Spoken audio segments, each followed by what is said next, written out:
Today I'm sharing 8 habits that changed my life for the better. Some of these might be totally expected, while others might be a bit new to you or a bit of a surprise. So let's get into it. Hey friends, welcome back. If you're new here, my name is Jillz and I talk about things like feminine energy, self-improvement, and wellness for women. So if that's something you want to learn about, you should definitely hit that red subscribe button below, as well as that notification bell so you don't miss when I put out any new videos. Most of the time, improving your life is as simple as creating little habits for yourself and sticking to them. And of course, you have to find the right habits that fit you and your lifestyle and your goals, but these tiny little changes over time can lead to massive transformation. So let's get into the 8 habits that have personally greatly improved my life. Again, these are mine. These are all very specific to me, but I hope maybe they give you some inspiration and ideas for you as well. So the first habit that has changed my life is cooking. Being able to cook and cooking every single day. Now, I used to be one of those girls where I graduated college and I lived off of boxed mac and cheese and takeout. And that was my life for a while until that I got sick and I had to really start shifting my priorities. And I decided to go the holistic route and it ended up being very beneficial. But with that, I had to start changing my diet and I had to learn how to feed myself and to nourish myself. And with that comes cooking for yourself. So, I had to learn how to cook. I had to figure it out and it took a few months, but honestly, it wasn't that hard and I actually really enjoyed the process. And the reason this dramatically improved my life was because cooking my own food and becoming consciously aware of what I was putting into my food, it made my health 10 times better. It made me feel so much better. I had so much more energy, my skin was clearer, my hormones were starting to get more balanced, my anxiety decreased, my blood sugar started regulating, and I started seeing all of these benefits. So although it does take some time, it's usually worth it for me because of how much better I feel. Now, that's not to say that I cook 100% of my meals, but I usually cook around 80% of my meals. And I am someone who's very sensitive. My body is very sensitive. So if I start eating meals regularly that include just like a bunch of inflammatory oils and questionable ingredients and other weird things like that, I will quickly start feeling off. I'll start getting acne. I'll start having really low energy. I'll start feeling really jittery and anxious. And if I want to live my best life, then I can't be doing that. So just simply cooking at home and being more aware of the ingredients that I'm putting into my food has dramatically changed my life. I feel so much better. And I can't fully live my life and do the things that I want to do if I feel like crap. And without a doubt, being able to cook your own food is just like a basic life skill that everyone needs to know. You need to know how to nourish yourself at that kind of level. So this was huge for me. Okay, so this habit is something that you might not expect. I know a lot of people, when they talk about healthy habits, they talk about waking up at 5 a.m. every day or 6 a.m. every day. But honestly, the habit that has improved my life is sleeping in. Again, this is very specific to me, but I tried for a long time to wake up early, but honestly, it just never made me feel that good, even if I got 8+ hours of sleep. I'm just naturally someone who's more of a night owl. I love being awake after everyone goes to bed for a little bit. I hate waking up when it's still dark out. I feel so much more energized and so much happier when instead of waking up at 6 a.m., I wake up at around 8 a.m. or if I need it, sometimes even 8:30 or 9. And for the longest time, I used to feel super guilty about this. I used to feel like I was being really unproductive. I was really lazy or whatnot. But then I just decided, you know what? I'm just gonna go with it and see how I feel. I just decided to stop feeling bad about it and I feel so well rested and so much better. Sleep is literally one of the most important things for your body to function in an optimal way, and women especially, this is scientifically proven, we actually need more sleep than men. It's only by like 20 minutes or so a night, but I mean, that adds up over time. And as women, our hormones are sensitive. They're meant to be sensitive. But if you're not getting 8+ hours of sleep a night, then you are not going to feel your best. You're probably going to feel off in some way. The truth is that we all have 24 hours in a day. It doesn't matter when you do things, we still all have the same amount of time. But I think the reason why waking up at 5 a.m. every morning is really beneficial for some people is because when you wake up that early, it's highly unlikely that you're going to go downstairs and start watching TV or start scrolling on your phone. If you're getting yourself up at 5 a.m., then you want to do something productive with that time, or else that feels totally silly, like you might as well be sleeping. But you have to live your life in a way that works for you. And if that's waking up at 5 a.m., then that's awesome and you should absolutely keep doing it. But if it's not, and you can do something about that, then why are you doing that? If it doesn't feel good to you, that's okay too. There's been this huge push over the last like decade about, you know, like hustle culture and sleep when you're dead. But no, I like my sleep and I'm gonna take it. Let me know in the comments what you guys think about this. Do you guys like to wake up early? Do you guys feel pressured to wake up early? Like you have to wake up early to be productive? Do you think it's overrated? Let me know. So the next thing that I started doing every single day is tracking my cycle. And I do this by taking my temperature every morning right when I wake up using a basal body thermometer. I am very in touch with my body. I try to be very in touch with my body. I like being connected to my body.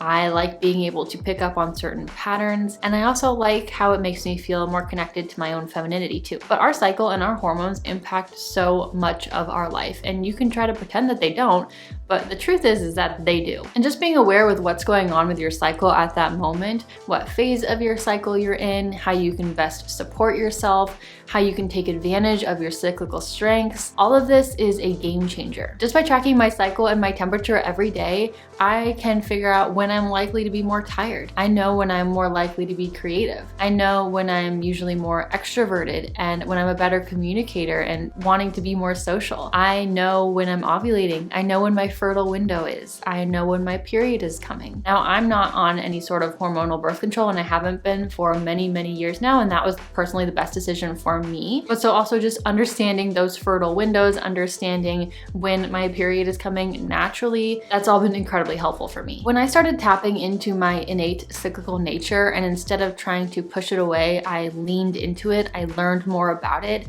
I started becoming more educated on it. That was when I started stepping into my most powerful womanly self. I don't want to dive too deep into the details here because I have a playlist on it already. I'll link it up here and I'll link it down below too. So if you have any questions on this, definitely go check those out. The next habit that has changed my life is being more trusting.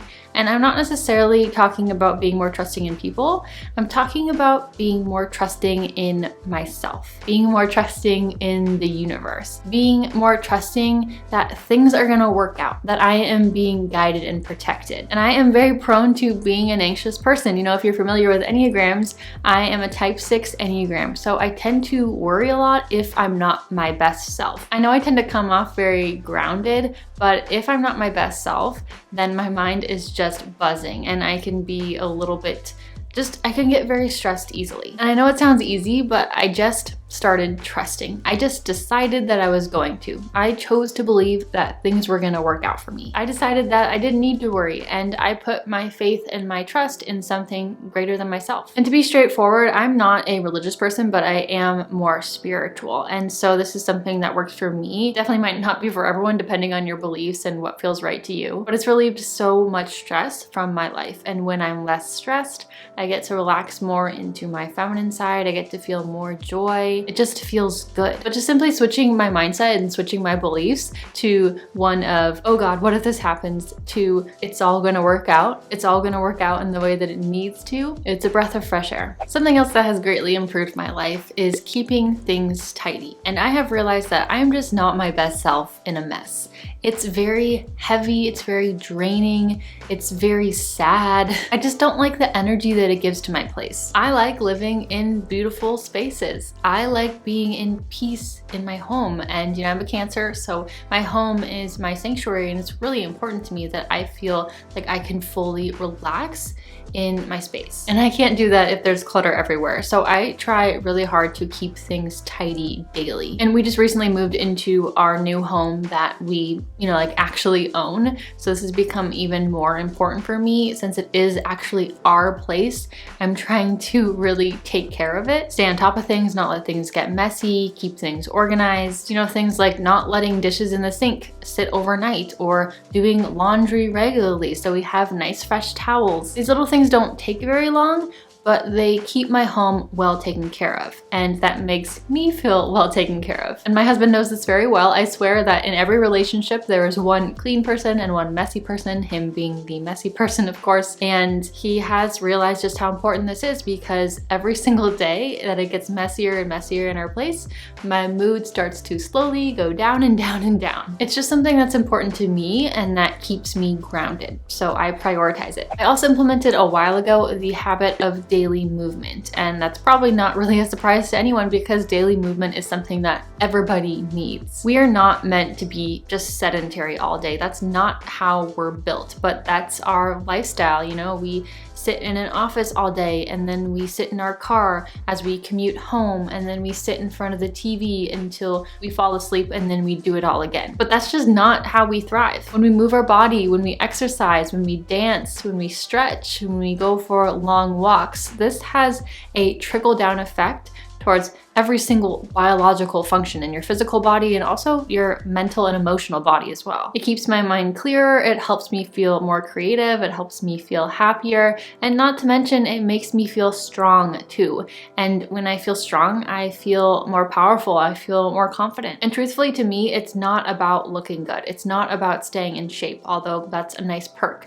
But the reason why I do it and the reason why it's so easy for me to stick to is because it just makes me feel good. I'm doing it out of love for my body, not because I want to change my body. I want to take care of myself. I want to feel my best. And it's different every day. Sometimes this means an intense hour-long dance class. Sometimes this means just a 10-minute walk around the neighborhood.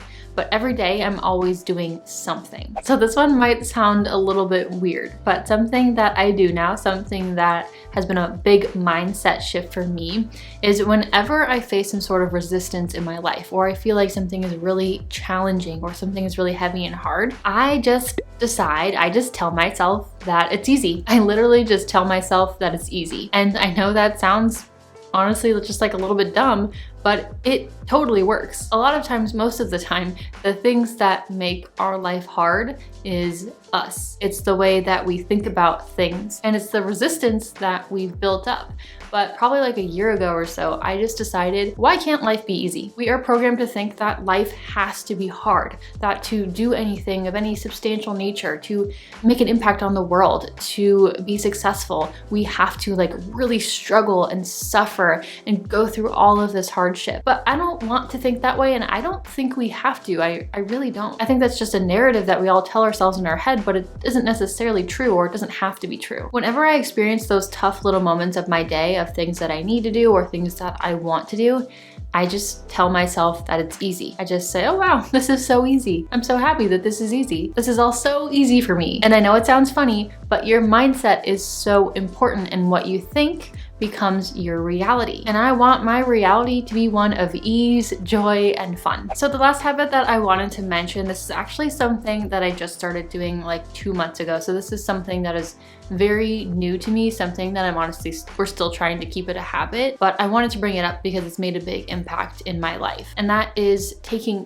30 minutes every single day to connect with my husband without technology, without the TV, without our cell phones, without anything, just the two of us connecting. And 30 minutes doesn't sound like a lot, but so often we just live our lives in autopilot and we're running from one thing to the next, and then he's got his schedule and I've got mine, and he's busy at night when I'm available and he's available when I'm busy, and it's not always easy. Or when you are spending time together, you're checking your phone here and there, or you're responding to an email, or you're picking up a work phone call, or whatever it is. But in a marriage and in any relationship, you have to put in some work to stay connected. It doesn't just happen. And so even though it's just 30 minutes, it's really not that much time. It's made a big impact in my life because honestly, my relationship is very important to me. And when my relationship is in a better place, when my relationship is happier, then I am happier. I am a happier person. It makes me feel more supported. It makes me feel more loved and all of those wonderful, nice feelings. And not to mention my love language is quality time. So it's very beneficial for me. The thing with habits is you don't really know if they're going to be beneficial for you or not unless you try them. So for example, like when I tried waking up at 5 a.m. every morning and I realized that's not for me. But I hope this video encouraged you to maybe give some of these a try if they feel aligned with you, or to find others that resonate with you to improve your life. Because sometimes it's the tiny little things, when done consistently, that make the biggest impact. Thank you so much for watching. I appreciate you so much for staying until the very end. I will see you guys next time. Bye.